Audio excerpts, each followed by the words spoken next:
Hey there, welcome back to my real estate channel where I talk about the who, what, where, when, why, how of Toronto real estate. After all, what other questions would you have?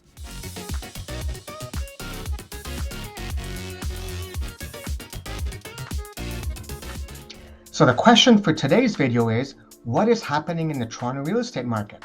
Or better yet, is the market slowing down? So, is the market cooling down? Well, the answer is yes and no, and I'm sure you want a definitive answer, but here's what I mean by that. We're seeing signs that this red-hot market that we've experienced is becoming a warm market, and there's nothing wrong with a warm market. In fact, we've been so taken aback by this hot market, we forgot that a warm market is okay. Now, here are the signs that we're seeing.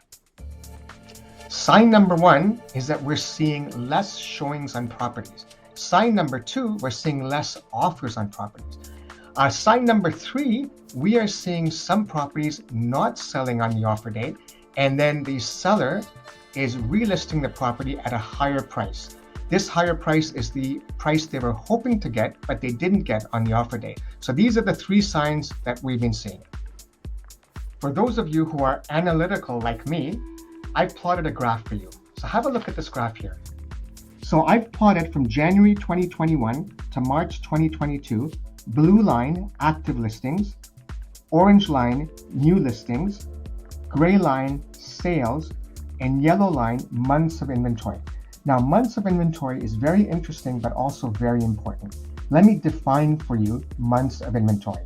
Months of inventory is defined as a measure of how fast all the existing homes on the market would last, assuming no more listings were added.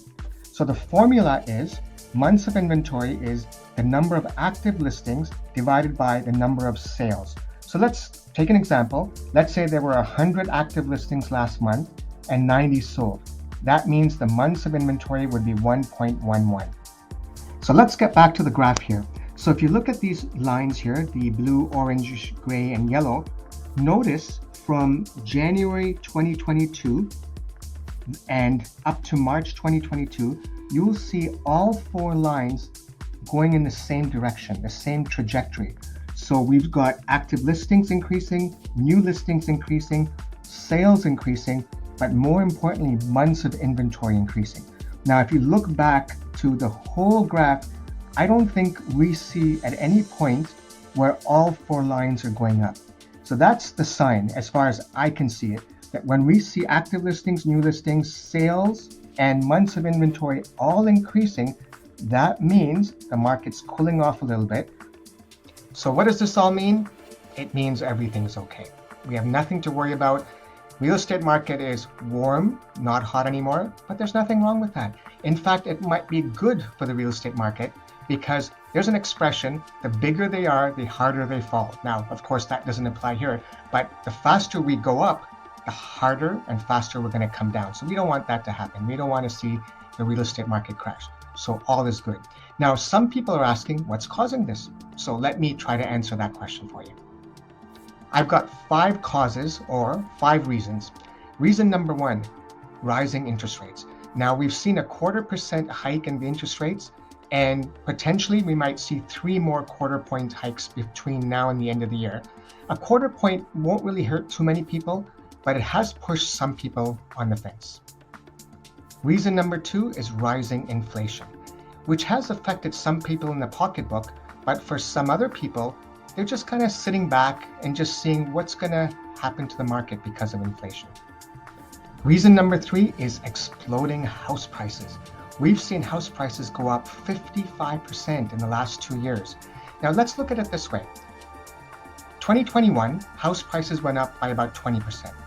The average wage of Ontarians went up by 1.3%. So imagine 20%, 1.3%. So I'm going to use a term that's often used in the stock market called resistance level.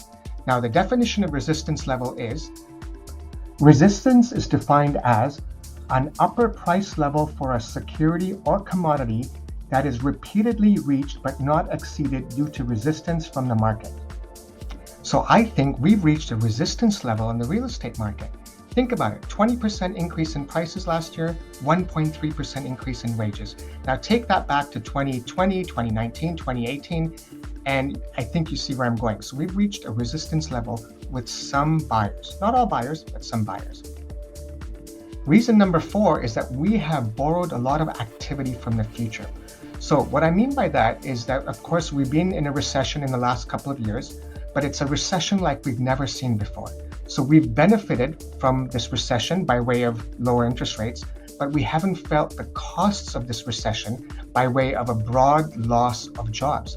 So there has been job losses in this recession, but it hasn't affected the middle class or upper class for the most part. In other words, people who might have been thinking about buying a property in 2023, 2024, 2025, but they saw that interest rates are now below 2%, have accelerated or had accelerated their plans to make it happen in 2021 and 2022. So we borrowed activity from the future. So with this activity gone, of course, we're going to see a little bit less activity in the future, being now 2022, 2023. But again, I'm going to stress, we're still in a good market. It's a warm market, not a hot market, but a warm market. Reason number 5, buyer fatigue. A lot of buyers are just tired of, prices going up and bidding wars and all the craziness we've seen in the last couple of years. So they've decided, we're going to just take a step back or maybe just postpone our plans. So we're experiencing a soft landing, for most of us at least, into a moderate, or as I've called it, a warm real estate market in which we're going to see moderate price increases. And the reasons are threefold. Firstly, in the history of Canada, we haven't seen the amount of intergenerational wealth transfer as we've seen in the last few years. So grandparents are giving gifts to their grandkids to buy a property. Parents are giving gifts to their kids to buy a property. So we have seen about 1/3 of first-time buyers being gifted money for down payments and 1/10 of move-up buyers being gifted. Now, this is not just tens of thousands of dollars. We're looking at 6 digits. So it's quite a bit of money. So for that reason, I think if this continues, which I expect it will, that there is going to be money for buyers to purchase properties, notwithstanding the price increases. Secondly, immigration. Between 2016 and 2021, Canada's population growth has been twice as fast as compared to other G7 countries. Now, what's interesting about our population growth, and this is by design, is most of the growth is happening within Canada. So what the Canadian government is doing is they're encouraging students who are already here to stay in the country as opposed to going back to their native country. Now, the beauty of this is these individuals, of course, they speak our language, which is great. They're educated, which is fantastic. They're more employable. And what that means is they're going to be buying a house faster. Thirdly, interest rates are still low, even though they're going up. That's it for this video. If you have any who, what, where, when, why, how questions, post them below. And please like this video and subscribe to my channel. Have a look at my next video. It's coming out soon.